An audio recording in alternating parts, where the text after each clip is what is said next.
Catching the chandelier's light, the glass in her hand shook just enough without spilling. Across the crowded ballroom, the man who had dismantled her life was laughing with his new fiancée, watching her drown in real time. She needed a lifeline, but what she got was a shark. "Please dance with me," she whispered to the stranger standing beside the pillar. "My ex is watching." The man didn't flinch. He just set his whiskey down. "Then look only at me." Nomi hated the dress. It was emerald green, rented and pinched terribly at the ribs. But you didn't walk into the suffocating wealth of the Astor Hotel's grand ballroom wearing off-the-rack polyester. You wore silk. You wore armor. She stood near the ice sculpture, the coldest part of the room, letting the chill numb the back of her neck. The gala was a sea of bespoke tuxedos and diamonds that cost more than her childhood home. The air smelled of expensive perfume, gin, and old money. Nomi didn't belong here.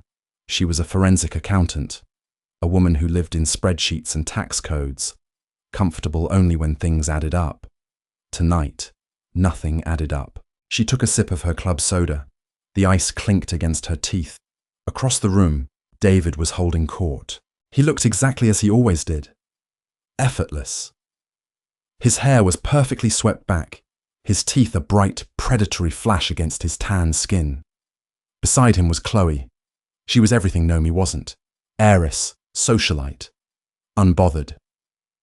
David leaned in, whispering something into Chloe's ear. She laughed, tossing her head back, and then David's eyes flicked over the rim of his champagne flute. They landed squarely on Nomi. He didn't look away. He let a slow, condescending smile spread across his face. Nomi's chest tightened. It wasn't just the heartbreak. Heartbreak she could manage. It was the humiliation. 3 months ago, David hadn't just packed his bags and left their shared apartment. He had gutted her firm, poached her 2 biggest clients, and used the capital to buy his way into Chloe's circle. He hadn't just broken her heart. He had stolen her life's work. And now, he was watching her stand alone by a melting swan, waiting for her to break. She needed to move. She needed to look busy, engaged, desired, anything but pathetic. Nomi turned sharply, intending to head for the safety of the women's restroom, but her heel caught the edge of an oriental rug. She stumbled. A hand caught her elbow. The grip was iron. There was no hesitation, no fumbling, just immediate, arresting stability. Nomi gasped, looking up. The man standing beside her was tall. Too tall for the claustrophobic space they were occupying. He wore a midnight blue tuxedo that didn't look rented, didn't look bought, but looked engineered specifically for the breadth of his shoulders. His hair was dark, cropped close on the sides, and his jaw looked like it had been carved from the same ice as the sculpture behind her. But it was his eyes that made Nomi's breath hitch. They were a flat, impenetrable charcoal. They didn't assess her. They simply registered her presence. He released her elbow the exact second she regained her balance. He didn't ask if she was all right. He didn't offer a polite, meaningless smile. He just turned his attention back to the room. Nomi stood frozen. She should have said thank you and walked away. But she looked over her shoulder. David was actually pointing her out to Chloe now. A few other people in their circle were turning to look. The pity in their eyes was palpable. The smugness radiating from David was a physical weight pressing down on her lungs. Panic, cold and sharp, flooded her veins. She couldn't let him win. Not here, not tonight. She looked back at the stranger. He was holding a lowball glass, staring out at the crowd with a look of supreme, terrifying boredom. He wasn't mingling. He wasn't networking. He was just existing in the space, taking it up, and no one dared approach him. Nomi didn't think. If she had thought, she would have realized this man was a cliff edge. She just stepped into his line of sight, her heart hammering against her ribs like a trapped bird. "Please dance with me," she whispered. Her voice shook. She hated that it shook. The man didn't move. He didn't even blink. He just shifted his gaze, those heavy charcoal eyes sliding down to meet hers. "My ex is watching," she added, the words tumbling out in a rush of desperate honesty. I need 5 minutes. Roman Costa looked at the woman in the green dress. He noted the erratic pulse at the base of her throat. He noted the way her knuckles were white as they gripped her clutch. He noted the scent of her, vanilla and panic. Roman was not a man who did favors. He was a man who collected debts.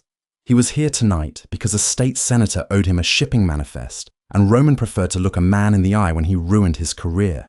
He hated these parties. He hated the noise, the sycophants, the fragile illusions of power these people wrapped themselves in. He followed the woman's gaze across the room. He spotted the ex immediately. The guy in the grey Tom Ford suit, smirking like he owned the building. Roman knew the type, weak men who fed on weaker women. Roman looked back down at this woman trembling in front of him.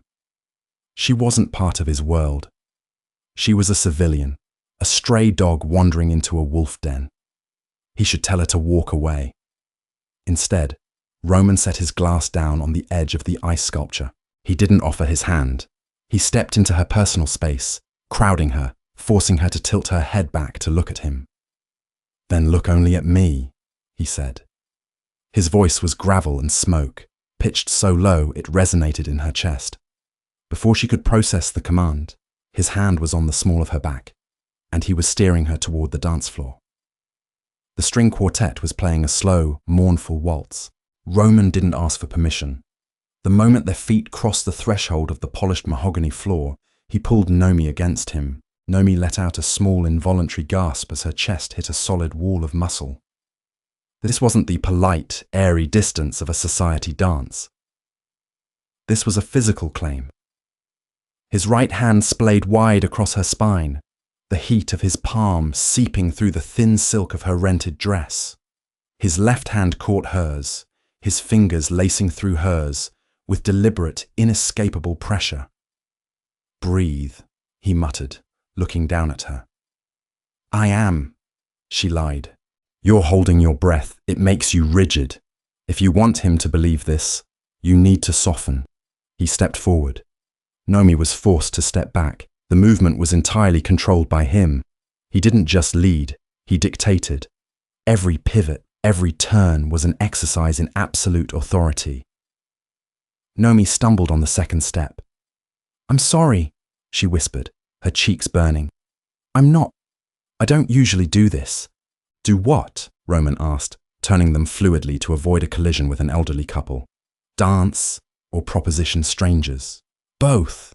She swallowed hard, forcing her eyes up to his jawline. She couldn't meet his eyes yet.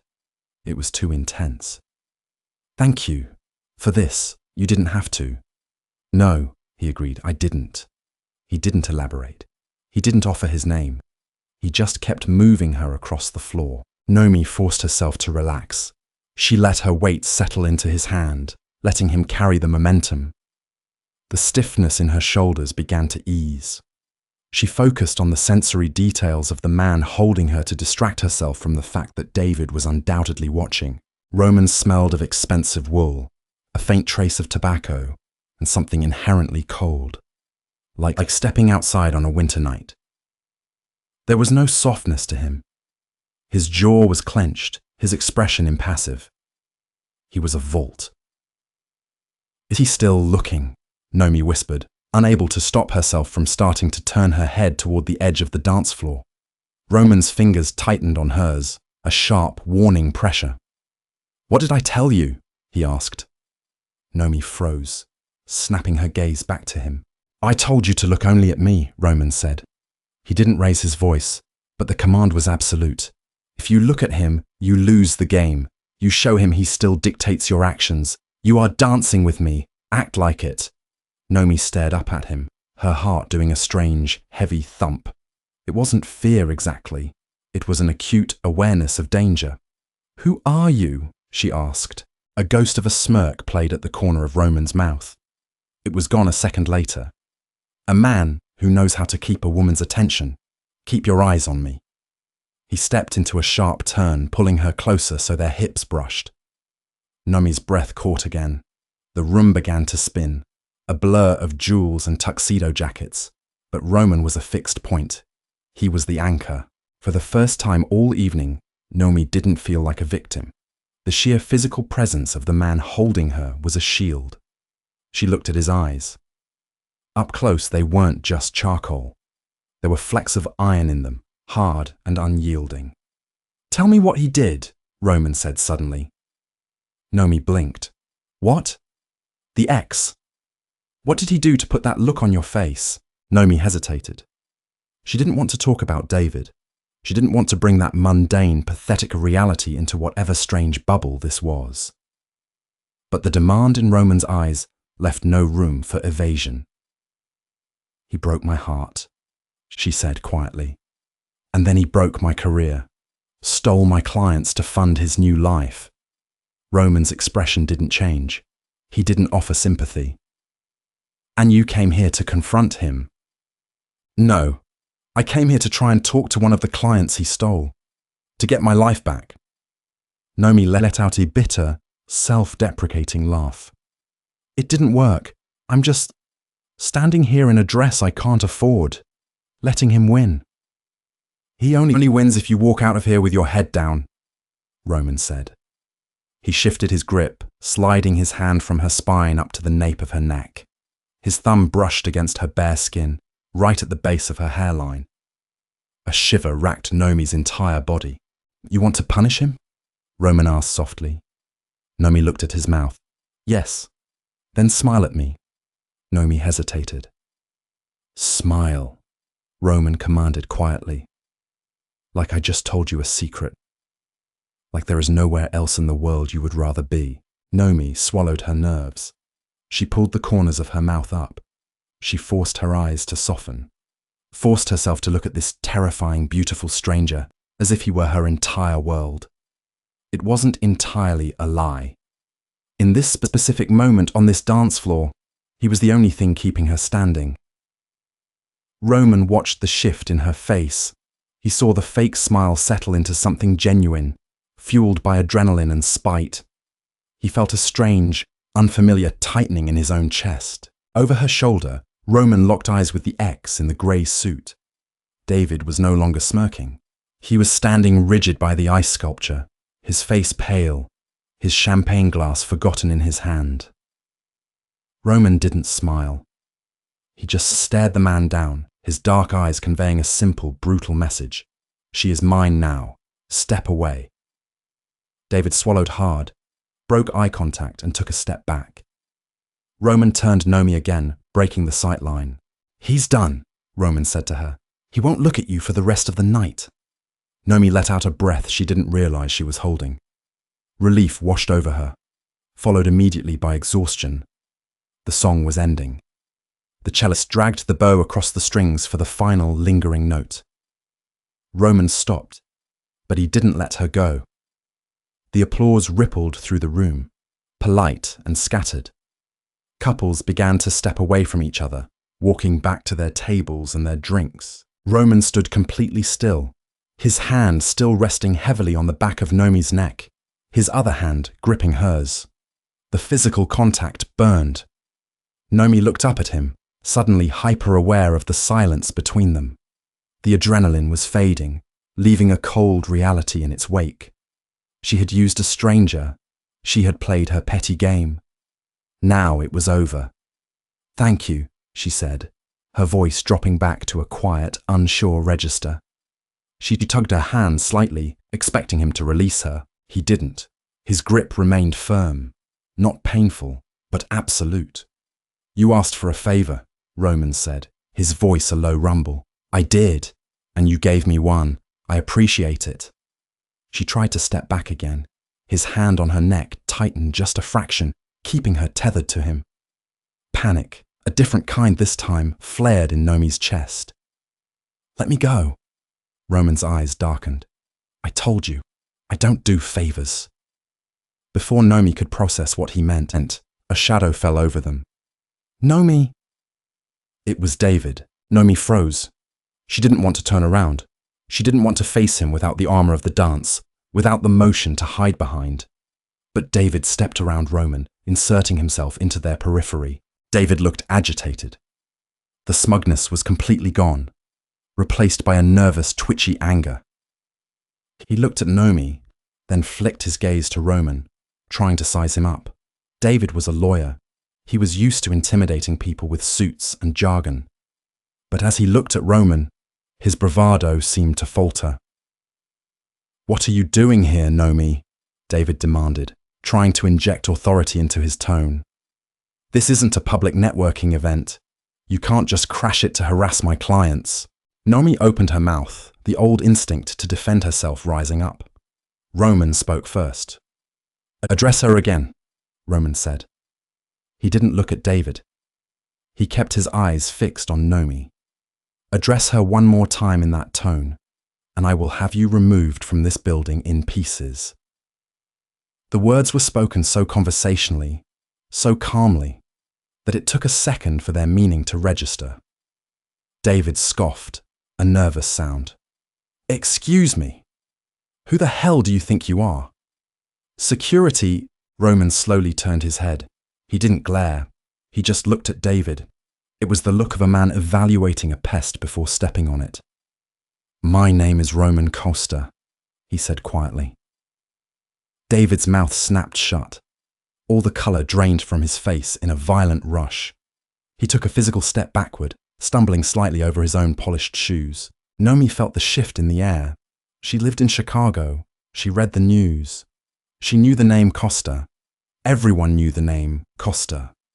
They owned half the real estate in the city, the shipping unions, the waste management. And they owned the dark, bloody underbelly that kept those legitimate businesses running smoothly. They weren't just wealthy, they were violent, untouchable. Nomi stared at the man holding her, the man she had blindly asked for a lifeline. David was literally shaking now. "Mr. Costa, I apologize, I didn't realize. We have history. I didn't mean any disrespect to you." "You are still talking," Roman observed softly. David swallowed convulsively. He looked at Nomi, terrified, then back to Roman. He turned and walked away. He didn't look back. He just melted into the crowd, moving as fast as he could without outright running. Nomi stood paralyzed. The music had started again, an upbeat jazz number, but she couldn't hear it. The roaring in her ears was too loud. She had used a Mafia boss to make her ex jealous. Roman finally released her hand. He let his fingers slide down her neck, a slow, deliberate caress that felt more like a threat than an affection. He stepped back, putting 2 feet of polite distance between them. "He won't bother you again," Roman said. Nomi wrapped her arms around her waist, suddenly feeling freezing cold. "You're Roman Costa." "I am. I didn't know." "I know you didn't." Roman reached into the inner pocket of his tuxedo jacket. He pulled out a sleek, matte black business card and held it out to her between 2 fingers. "If you had known, you would have stayed by the ice sculpture." Nomi stared at the card. She didn't want to take it. Taking it meant making this real. Taking it meant tying herself to a man who lived in the shadows. "Take it," Roman commanded. Nomi's hand trembled as she reached out and took the card. It was thick, heavy cardstock. Just a phone number, no name, no title. "What is this for?" she whispered. "Your debt." Nomi's head snapped up. "My debt? I just asked for a dance." "You asked for protection," Roman corrected, his voice dropping into that terrifying, gravelly register. "You asked me to use my presence to shield you. I did. You used me. Now you owe me." "I don't have anything you want." Roman let his eyes drift over her. The cheap dress, the messy hair, the terrified, defiant jut of her chin. He saw a woman who had lost everything and still possessed the sheer audacity to walk up to a predator and ask for a favor. "We will see," Roman said. He turned on his heel. He didn't say goodbye. He didn't look back. He just walked away, parting the crowd without touching a single person, leaving Nomi standing alone on the edge of the dance floor, holding a black card that felt like a death sentence. The fluorescent light in Nomi's kitchen hummed. It was a low insectoid buzz that burrowed directly into the base of her skull. She sat at her scratched laminate table, staring at a stack of mail. A mug of black coffee, gone tepid, sat to her left. To her right, resting precisely on the corner of her laptop, was the matte black business card. It had been 36 hours since the Astor Hotel gala. 36 hours since she had hijacked a mob boss to spite her ex-boyfriend. The adrenaline had long since evaporated, leaving behind a cold, hollow dread. She hadn't told anyone. She hadn't gone to the police. What would she say? A man danced with me and gave me his card, and now I think he owns my soul. They would laugh her out of the precinct. Nomi rubbed her eyes, forcing her focus back to the papers in front of her. The top envelope bore the embossed logo of Prescott and Hayes, the firm she had built with David. Except the Hayes had been legally scrubbed from the letterhead inside. It was a cease and desist order. David wasn't just satisfied with taking their highest-paying clients. He was now claiming that Nomi's attempt to contact any of their former roster violated a non-compete clause. A clause she had never signed, but one his new team of high-priced corporate lawyers would happily drag through the courts until she was bankrupt. He was trying to starve her out. Nomi looked at her bank account balance on the screen. It was a bleak 3-digit number. Rent was due in 4 days. Her internet would be cut off on Friday. She had spent her last disposable income on the dry cleaning bill for that stupid emerald dress. She picked up the cease and desist letter. Her hands weren't shaking anymore. They were perfectly still. The fear was gone, replaced by a slow, calcifying rage. David thought she was weak. He thought she would just fold, pack up her cheap apartment, and disappear into middle management obscurity somewhere in the suburbs. Nomi looked at the black card. Roman Costa. He was a monster, a man who traded in blood and extortion. But as Nomi looked at the crisp, legally impenetrable threat David had mailed her, she realized something fundamental. The law was just a different kind of violence. It was a weapon wielded by people who could afford the ammunition. David had an armory. She had nothing, except a debt. Nomi picked up her phone and dialed the number. It rang twice. Speak. The voice was not Roman's. It was flat, professional, and entirely devoid of warmth. "My name is Nomi Hayes," she said, her voice surprisingly steady. "I have a card." There was a pause. The sound of keystrokes echoed softly through the receiver. "You are expected," the voice replied. "A car is waiting outside your building. Come down now." The line went dead. Nomi stood up. She didn't bother changing out of her oversized grey sweater and faded jeans. If Roman Costa wanted to kill her, he wouldn't care if she was wearing business casual. She grabbed her keys, stuffed the black card into her pocket, and walked out the door. A black Lincoln Town car idled at the curb. The driver, a broad-shouldered man with a broken nose, opened the back door without a word. The drive was silent. Nomi watched the gritty, familiar streets of her neighborhood blur into the polished steel and glass canyons of downtown Chicago. They didn't pull into a dark alley or an abandoned warehouse. The car glided to a stop in front of the Apex building, a 50-story monument to corporate wealth overlooking the river. The driver escorted her through the expansive marble lobby, past security guards who didn't even blink, and into a private elevator. He pressed a blank button at the very top of the panel. Nomi's ears popped as they ascended. When the doors opened, she stepped into an environment that felt less like a Mafia stronghold and more like a high-end hedge fund. The floors were poured concrete, polished to a high shine. Floor-to-ceiling windows offered a dizzying, panoramic view of the city skyline. Men and women in tailored suits walked purposefully between glass-walled offices. "This way," the driver grunted. He led her to a set of heavy frosted glass doors at the end of the hall. He opened them and gestured for her to enter. Roman Costa was standing by the window. He wasn't wearing a tuxedo today. He wore a crisp white dress shirt with the sleeves rolled up to his forearms, revealing a sliver of dark ink on his left wrist. He was holding a tablet, reading something with a look of absolute, rigid concentration. He didn't look up when the door clicked shut behind her. "You took 36 hours, Roman said, swiping a finger across the screen. I expected you to call within 12. I didn't want to call you at all, Nomi said. Roman finally lowered the tablet. He turned slowly, his dark, heavy gaze settling on her.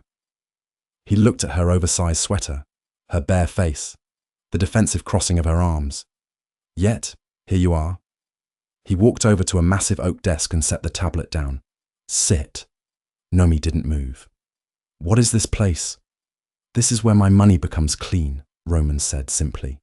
He leaned back against the edge of the desk, crossing his ankles. Sit down, Nomi. She hated the way her name sounded in his mouth. It wasn't a request. It was an inevitability. She walked over to the leather chair opposite the desk and sat. You said I owed you a debt, Nomi started, eager to get this over with. I don't have money. I don't have influence. I have a negative net worth and a cease and desist letter from my ex. So, if you want something from me, you're going to be disappointed. Roman watched her for a long moment. His face was a masterclass in stillness. I don't want your money, Roman said. I have plenty. I want your brain. Nomi blinked. My brain? You are a forensic accountant.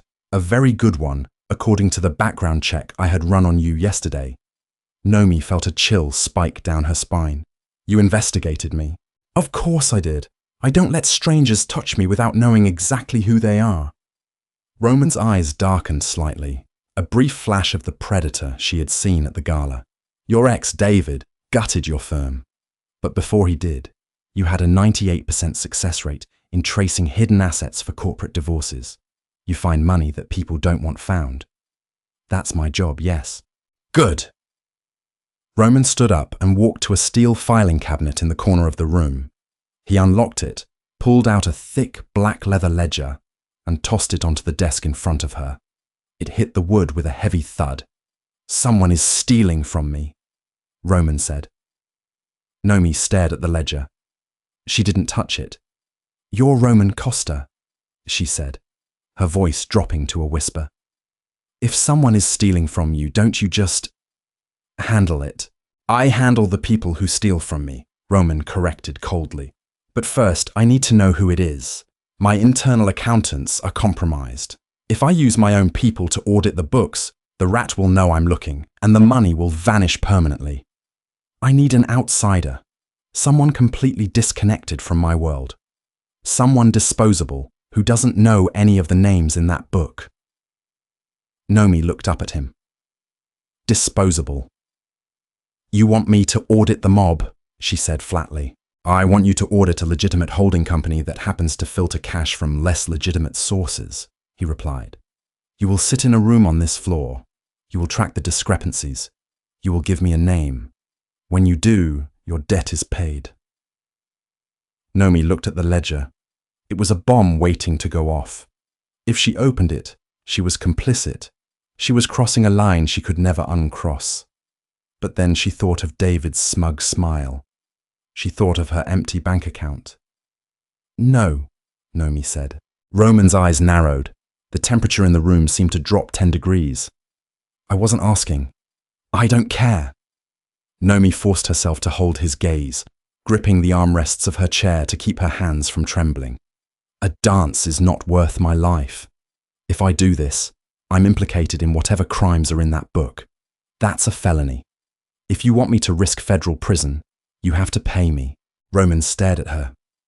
For a second, Nomi thought he might actually reach across the desk and strangle her. Instead, the corner of his mouth twitched. It was the closest thing to a smile she had seen from him. You are bargaining with me, he said, sounding genuinely fascinated. I'm negotiating, Nomi corrected. You want my brain. You pay my fee. Roman leaned forward, resting his hands flat on the desk, bringing his face dangerously close to hers. He smelled of bergamot and danger. And what is your fee, Nomi? Nomi didn't flinch. She leaned in just a fraction of an inch, meeting his iron gaze. I want David ruined, she said. Financially, legally. I want you to use your lawyers, your leverage, whatever you have. I want his new firm crushed, and I want my clients back. You find my stolen money, and I'll find yours. Silence stretched between them, thick and heavy. Roman studied her face, searching for a crack in her resolve. He found none. Just a bitter, desperate woman who had decided she was tired of being the prey. "Done," Roman whispered. He pushed the black ledger across the polished oak wood until it bumped against her fingertips. "Welcome to the payroll, Ms. Hayes." They put her in a room on the 42nd floor. It had no windows. It was a stark, brilliantly lit cube containing a massive steel desk, 2 ergonomic chairs, and a commercial-grade shredder. There was no internet access on the high-end desktop computer provided for her. The only things she was allowed to bring inside were a pen and her own coffee mug. Her guard was a man named Leo. He sat outside her frosted glass door, a silent, hulking mass of muscle in a cheap suit, reading paperbacks and ignoring her entirely unless she needed to use the restroom. For the first 3 days, Nomi drowned in numbers. Roman hadn't given her 1 ledger, he had given her 7. They were meticulously kept books for a subsidiary construction company, outlining material costs, payroll, and union dues. On the surface, they were flawlessly boring. But Nomi knew numbers. Numbers had a rhythm. When someone was lying, the rhythm stuttered. She worked 12-hour shifts. The fear of what she was doing faded into the background, eclipsed by the sheer obsessive puzzle of the audit. She built a massive flowchart on the whiteboard wall, tracking phantom shipments of steel that were paid for but never delivered, tracing the shell companies listed on the invoices. She didn't see Roman. He was a ghost in the building. Sometimes she heard the heavy, commanding cadence of his voice down the hall, but he never entered her room. It drove her crazy. She was risking her freedom for his vendetta, and he was treating her like a piece of office equipment. On the evening of the 4th day, it was past 9 o'clock. The main office floor had emptied out. Nomi was rubbing her temples, staring at a discrepancy in a concrete pouring invoice when the door handle clicked. She expected Leo, telling her it was time to leave. Roman walked in. He wore a dark grey suit, his tie loosened, looking tired but terrifyingly alert. He carried a white paper bag that smelled aggressively of garlic and roasted meat. He didn't say a word. He walked to the desk, cleared a stack of folders with the back of his hand, and set the bag down. He pulled out a styrofoam container and a plastic fork, sliding them toward her. "Eat," he commanded. Nomi looked at the container. "I'm busy." "You've been staring at the same page for 40 minutes. Your blood sugar is crashing. Eat the steak." Nomi's head snapped up. "Have you been watching me?" Roman pulled up the second chair and sat down, crossing a long leg over his knee. "There is a camera in the corner of the ceiling. I own the building, Nomi. I watch everything." A flush of anger heated her cheeks. She looked up and spotted the tiny black dome she had somehow missed. "That's incredibly invasive." "You are looking at the financial arteries of my organization," Roman replied smoothly. "Did you expect the honor system?" He gestured to the food. Nomi sighed, suddenly realizing how ravenous she was. She opened the container. Sliced steak, perfectly medium rare, over-roasted potatoes. She picked up the plastic fork and took a bite. It was incredible. Roman didn't bring his own food. He just sat there, watching her eat. It wasn't a creepy, leering stare. It was a clinical observation, like a mechanic listening to an engine run. "You've found something," he said after she swallowed her 3rd bite. It wasn't a question. Nomi paused, wiping her mouth with a napkin. "How do you know?" "Because yesterday, you were frantic. You paced. You broke 3 pencils. Today, you are perfectly still. You only get still when you lock onto a target." Nomi stared at him. He was paying far closer attention than she had realized. It made her feel horribly exposed, like he could read her pulse through her skin. She stood up, walked to the whiteboard, and picked up a red dry erase marker. "The construction company is a front, obviously," Nomi said, tapping the board. "You use it to wash cash by overpaying for materials. But someone inside the management structure is skimming off the top of the wash." Roman didn't move. "Show me." Nomi drew a circle around a vendor name, Apex Ironworks. "You're paying them double the market rate for rebar. The extra money is supposed to cycle back to your accounts as clean profit, but it isn't. 10% of every transaction is being funneled into a ghost payroll. They are listing 80 workers on these sites. There are only 50. Roman's eyes darkened, latching onto the numbers on the board. Where is the ghost money going? To a holding account in the Caymans. I tracked the routing numbers this afternoon. Nomi set the marker down. It's someone high up. Someone who signs off on the final vendor approvals.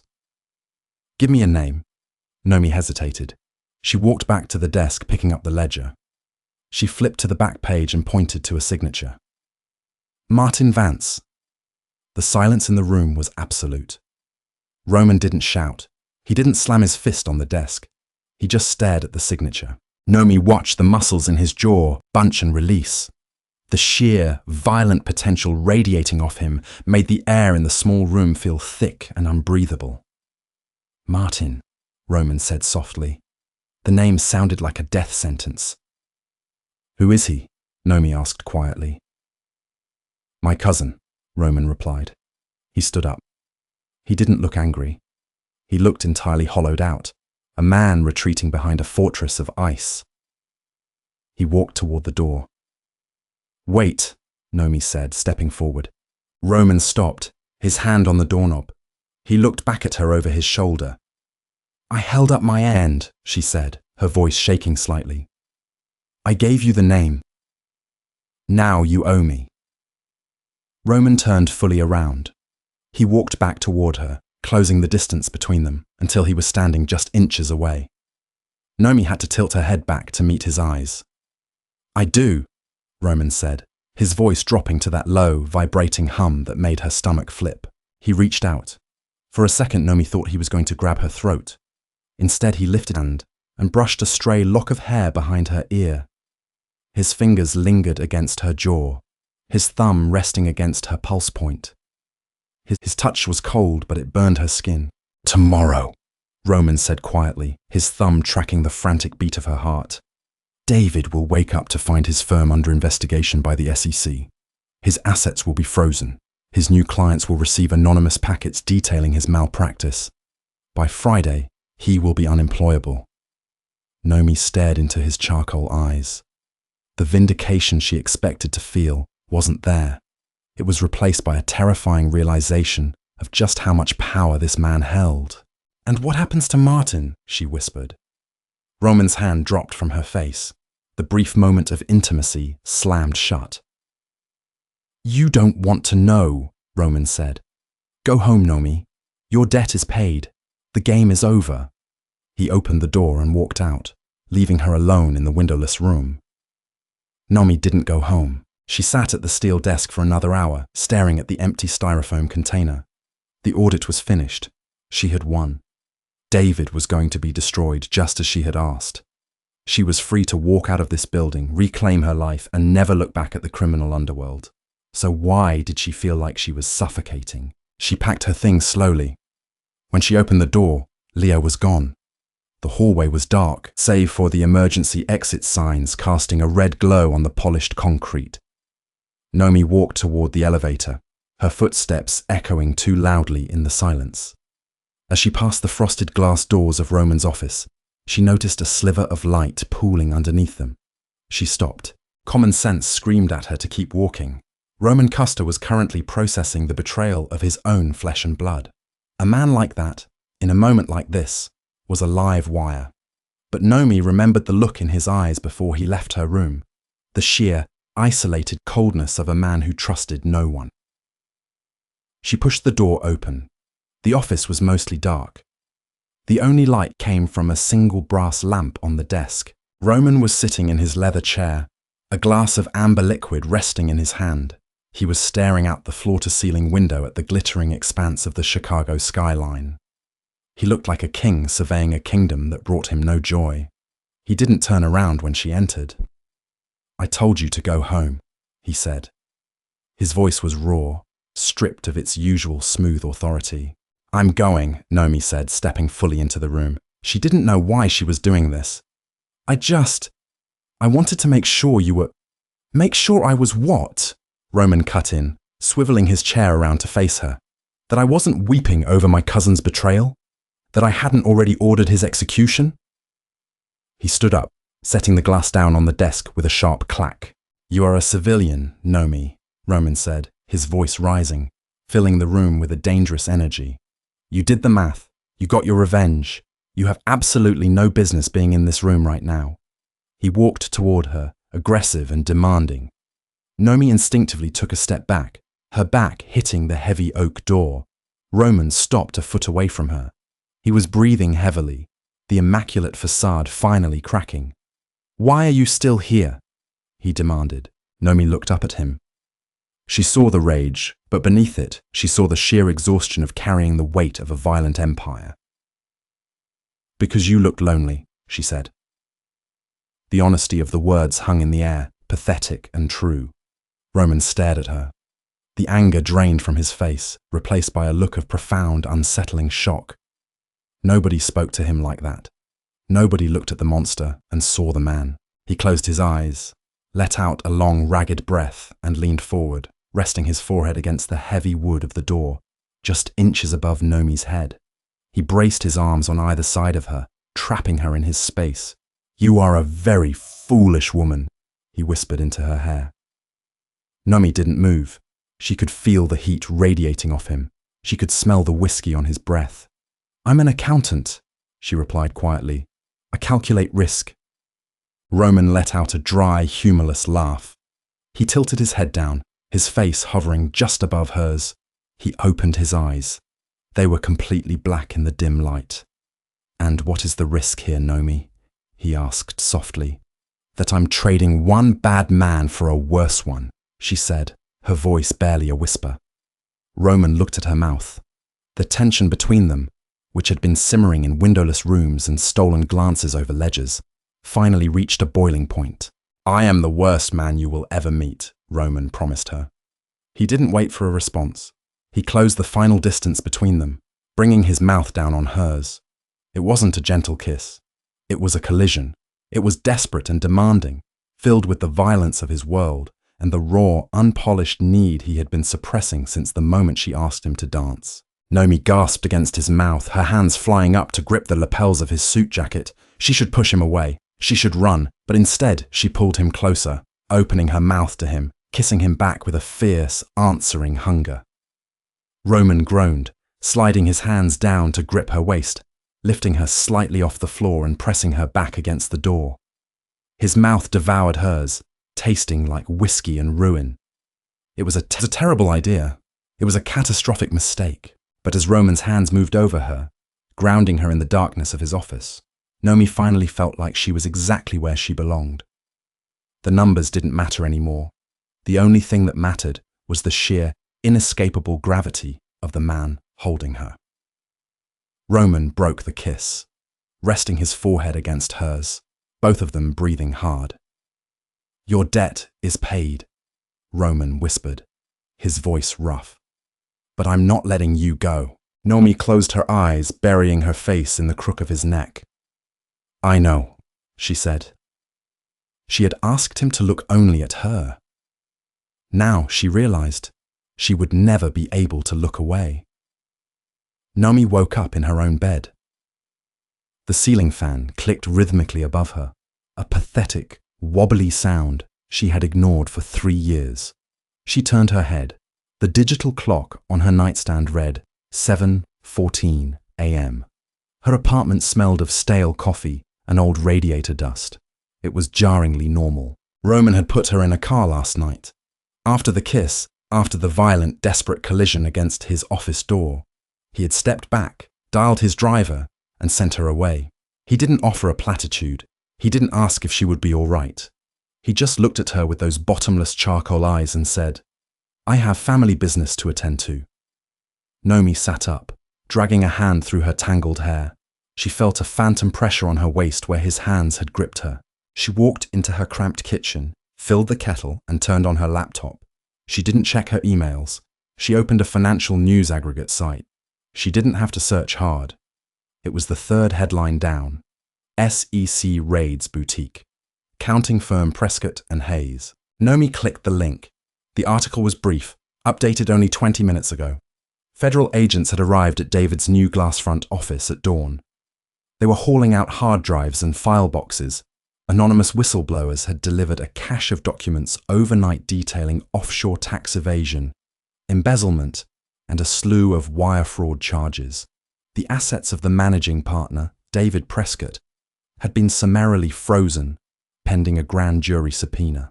It was a surgical strike. It wasn't just a career ender, it was a life sentence. David would never practice law or finance again. He would be lucky to avoid a decade in a federal penitentiary. The kettle whistled. Nomi poured the boiling water over her cheap coffee grounds. She watched the black liquid bloom in the mug. She had expected to feel a surge of triumph, a vindictive, screaming joy at watching the man who broke her get crushed under the wheel. Instead, she felt nothing. Just a hollow, echoing silence. Roman hadn't just beaten David. He had erased him. He had marshaled the resources of a shadow empire to systematically dismantle a man's life before breakfast, and he had done it solely because Nomi asked him to. A knock at the door made her jump. She walked to the peephole. A man in a standard delivery uniform stood in the hallway holding a large, heavy-looking manila envelope. Nomi opened the door, leaving the chain on. "Nomi Hayes?" the man asked. "Yes." He slid the envelope through the crack in the door. "Have a good day, ma'am." He turned and walked away without asking for a signature. Nomi closed the door and carried the envelope to her laminate kitchen table. It was heavy. She tore the top open and dumped the contents. Two things fell out. The first was a thick stack of legal documents. She flipped through them. They were signed transfer agreements, notarized at 3:07 a.m. Every single client David had poached from her had abruptly fired him and re-retained her. Their retainer fees, totaling nearly $500,000, had already been wired to her newly unfrozen business accounts. The second item was a single matte black card. It wasn't a business card this time. It was an unbranded heavy metal credit card. Her name was etched into the bottom right corner. There was no note. There didn't need to be. Roman had rebuilt her castle brick by brick in the span of 12 hours. She was rich. She was independent. She was safe. She left the apartment at noon. She needed air. She walked down to the corner bodega to buy milk, desperate to interact with something mundane. But the world felt different now. The city streets, once just a backdrop of noise and concrete, suddenly felt like a grid. She looked at the garbage trucks rumbling past and wondered if Roman owned the union. She looked at the construction cranes scraping the sky and wondered if they were washing his money. She was hyper-aware of the shadows. When she returned to her building, a sleek black town car was idling by the fire hydrant. The driver wasn't Leo. It was a man she hadn't seen before, wearing a perfectly tailored suit. He didn't look at her, but she knew he was there for her. He was a sentinel. Roman wasn't just letting her go. He had built a fortress around her. Nomi went upstairs and sat on her couch in the fading afternoon light. The heavy metal credit card sat on the coffee table, catching the orange glow of the sunset. It was a tether, a quiet, terrifying promise. "I am the worst man you will ever meet," he had said. Nomi picked up the card. The metal was cold. She didn't call him. She knew, with a bone-deep certainty, that she didn't have to. The ball was in his court. He had handled David. Now, he was handling the traitor in his own house. When the blood was washed away, he would come for her. She just had to wait in the dark. He came 3 nights later. It was raining, a torrential, violent Chicago downpour that battered against Nomi's cheap window panes. She was sitting at her kitchen table at 2 in the morning, reviewing the new influx of client files. She had bought a new laptop. She had paid her rent 6 months in advance. She was rebuilding. The knock was quiet, almost imperceptible over the thunder, but Nomi heard it. Her pulse spiked, a heavy, adrenaline-fueled thud against her ribs. She didn't check the peephole. She just unlocked the deadbolt and pulled the door open. Roman stood in the hallway. He wasn't wearing a tuxedo or a crisp corporate suit.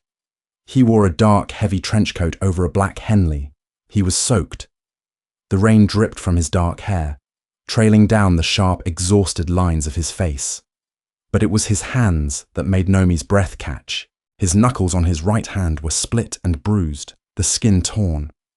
A dark, rust-colored stain smeared the cuff of his shirt. He didn't step inside. He just stood on her welcome mat, looking at her. The terrifying, untouchable mob boss was gone. In his place stood a man who looked like he had just climbed out of a grave. "Roman," she breathed. "You shouldn't open your door without looking," he said. His voice was a rasp, stripped of its usual commanding resonance. "I knew it was you."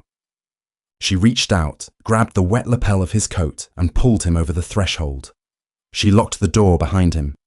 He stood awkwardly in her small living room, dripping water onto her cheap rug. He looked too large for the space, a wolf trapped in a cage designed for a bird. "Is it done?" she asked quietly. Roman stared at a water stain on her ceiling. The muscle in his jaw twitched. "Martin is no longer a problem," Roman said flatly. "The accounts have been seized. The ghost payroll has been eliminated."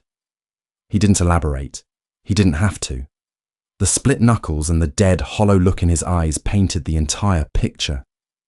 He had handled his cousin. Not with lawyers or SEC raids. He had handled it the way the Costa family handled betrayal, with his own hands. "I came to tell you in person," Roman said, finally looking down at her. "The ledger is balanced. Our transaction is complete. The men watching your building will be gone by morning. You are safe." Nomi stared at him. "You're saying goodbye." "I am giving you an out," Roman corrected harshly. He took a step toward her, the smell of rain, copper, and cold clinging to him. "I gave you your life back, Nomi. I gave you your firm, your money, your pride. Take it. Walk away. Forget you ever stepped onto that dance floor." "And if I don't want to walk away?" Roman let out a dark, ragged sound that was half laugh, half groan. He closed the distance between them, grabbing her shoulders. His grip was entirely too tight, borderline painful. "Look at me," he commanded, his voice shaking with a suppressed violence. He shook her slightly. "Look at me, Nomi. Don't look at the man who bought you a new laptop. Look at the blood on my shirt. Look at my hands. I beat a man. My own blood, until he couldn't breathe. I didn't feel remorse. I felt necessity. I am a monster who operates in the dark, and if you stay with me, the dark will swallow you whole." He was trying to scare her. He was desperately trying to terrify her into running because he knew he didn't have the strength to leave her on his own. Nomi looked at his bruised knuckles. She looked at the frantic, tortured pulse beating at the base of his throat. She didn't feel fear. She felt a profound, grounding clarity. She reached up, wrapping her small hands over his massive, trembling ones. "I told you," Nomi said softly, her voice steady in the quiet apartment. "I'm an accountant. I look at the mess. I look at the deficits, the lies, the broken numbers, and I balance them. I don't run away from a ruined ledger, Roman." She stepped closer, forcing him to loosen his grip on her shoulders. "You live in the dark," she whispered, looking directly into his charcoal eyes. "Fine, but I see exactly who you are. I see the monster. And I see the man who stood in my hallway trying to protect me from himself." Roman's breath hitched. He stared down at her, entirely disarmed. The armor he had worn his entire life was fracturing, splintering under the weight of her unwavering gaze. "Nomi," he choked out. "Take off the coat," she commanded. He didn't argue. He let her push the heavy, soaked wool off his shoulders. It dropped to the floor with a wet thud. Nomi took his injured right hand. She led him into her tiny bathroom. She turned on the sink, waiting for the water to run warm. She grabbed a clean towel and a bottle of antiseptic from the medicine cabinet. Roman stood frozen, watching her as if she were an illusion that might vanish if he blinked. Nomi guided his hand under the warm water. The water turned pink as it washed away the dried blood. She took a washcloth, poured the antiseptic over it, and gently dabbed at his torn knuckles. He hissed, his arm tensing. "Hold still," she murmured. She cleaned his wounds with clinical precision. She didn't ask how they got there. She didn't ask for details of the violence. She accepted the reality of him, entirely, and without judgment. When his hand was clean, she dried it with the towel. Roman looked at his clean hand, then looked at the woman standing in front of him. She was wearing old sweatpants and a t-shirt, her hair a mess, standing in a bathroom that desperately needed new grout. But to Roman, she was the only fixed point in a world spinning out of control. He reached out with his uninjured hand, gripping the back of her neck. He pulled her against his chest. He didn't kiss her. He just buried his face in her hair, breathing her in like oxygen. His broad shoulders shuddered, the adrenaline and horror of the night finally catching up to him. Nomi wrapped her arms around his solid waist, holding him tight. She felt the heavy, erratic thud of his heart against her cheek. "I'm not going anywhere," Nomi whispered against his chest. Roman tightened his grip on her, pressing a kiss to the crown of her head. "Then you are mine," he vowed into the quiet darkness of the room. "God help you, Nomi, you are mine." 6 months later. The private dining room at Lumiere overlooked the Chicago River, bathed in the soft, expensive glow of recessed lighting and crystal chandeliers. It was the kind of restaurant where they didn't list prices on the menu, because if you had to ask, you couldn't afford a reservation. Nomi sat at the head of the long oak table. She wasn't wearing rented polyester. She wore a bespoke, charcoal grey suit tailored flawlessly to her frame. A single diamond, cold and sharp, rested at her throat. Her hair was pulled back into an immaculate, severe twist. She picked up her crystal water glass, took a slow sip, and looked at the man sitting across from her. David looked awful. His designer suits were gone, replaced by an off-the-rack jacket that hung loosely on his thinning frame. His face was grey, heavily lined with stress and sleepless nights. The SEC had stripped him of everything. His accounts were gone. His license was permanently revoked. He was currently working as a paralegal at a strip mall firm in the suburbs just to make his bail payments. Chloe, the heiress, had left him the day his assets were frozen. "Nomi," David said. His voice was a thin, raspy plea. He was sweating despite the heavy air conditioning. "Please, you have to tell them to stop." Nomi set her glass down. The ice clinked gently. "Tell who to stop, David?" she asked, her tone conversational, bordering on bored. The people you know," David stammered, looking nervously at the closed mahogany doors. Outside those doors stood 2 very large, very quiet men in dark suits. "My landlord doubled my rent yesterday. My car was repossessed this morning, even though I made the payments. Every time I apply for a loan, the bank laughs at me. I know it's you. I know you're doing this." Nomi rested her elbows on the table, steepling her fingers. She looked at him with the cold, clinical detachment of a scientist observing a dying cell under a microscope. "I run a highly successful forensic accounting firm, David," Nomi said smoothly. "I have zero control over your landlord or your bank." "Nomi, please!" David leaned forward, his voice cracking. "I made a mistake. I was greedy. I broke your heart, and I'm sorry. But I have nothing left. I'm drowning. If you just call him. Call Costa. Tell him we're even." Nomi's expression didn't change. She didn't feel anger. She didn't feel pity. She just felt a mild disgust that she had ever wasted a single tear on the pathetic creature sitting in front of her. "You misunderstand the dynamic, David," Nomi said quietly. The heavy mahogany doors clicked open. The temperature in the room seemed to immediately drop. Roman Costa walked in. He wore a 3-piece suit that cost more than a luxury sedan. The sheer gravitational weight of his presence sucked the oxygen out of the room. He didn't look at David. He walked directly to Nomi's side. He placed a heavy, warm hand on her shoulder. Nomi leaned back into the touch, a subtle, unconscious movement of complete trust. Roman finally shifted his gaze to the man trembling at the other end of the table. David shrank back in his chair, his face entirely devoid of color. He looked like he was bracing for a physical blow. "Mr. Costa," David whispered. I was asking Nomi." "You were wasting her time," Roman interrupted, his voice a low, terrifying rumble that echoed off the crystal glasses. "Which means you are wasting my time, Roman," Nomi said softly. reaching up to touch the hand resting on her shoulder. Roman looked down at her. The lethal coldness in his eyes instantly dissolved into a dark, burning devotion. "Are we finished here?" Roman asked her. He didn't ask if she wanted David beaten. He didn't ask if she wanted him killed. He deferred to her completely. She was the architect of the ledger. He was simply the enforcer of the balance.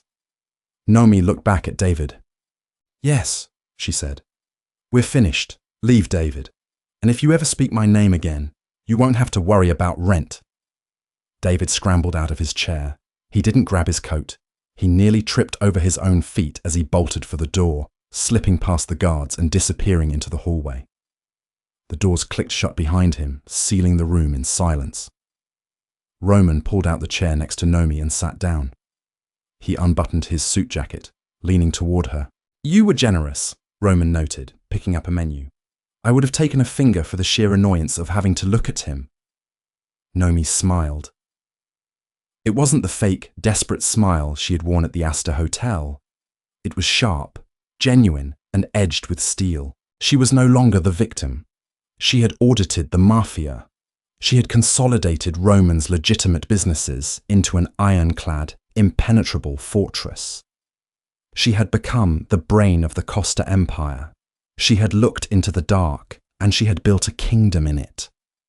Nomi reached across the table, sliding her hand over his. She traced the faint white scar tissue over his right knuckles. "I didn't need a finger," Nomi said. "He's a zero on the spreadsheet. He doesn't matter anymore." Roman turned his hand over, catching her fingers in a firm, possessive grip. He brought her knuckles to his mouth, pressing a kiss against her skin. "Then who matters?" Roman asked, his voice dropping to that intimate, gravelly pitch that still made her pulse race. Nomi looked into the charcoal eyes of the man who had burned down her world just to keep her warm. "Only you," she whispered. Roman's mouth curved into a slow, devastating smile. "Good," he said. He leaned in, closing the space between them. "Keep looking at me." From a ruined ledger to a shared empire, Nomi didn't just survive the dark, she learned how to rule it. If you loved watching her transform from a desperate ex into the brilliant architect of Roman Costa's world, hit that like button right now. Don't forget to subscribe and ring the bell so you never miss a new story. Who was your favorite character in this Mafia romance? Drop a comment below and let me know. Share this video with your friends who love a smart, strong heroine and a dark, devoted hero. See you in the next one.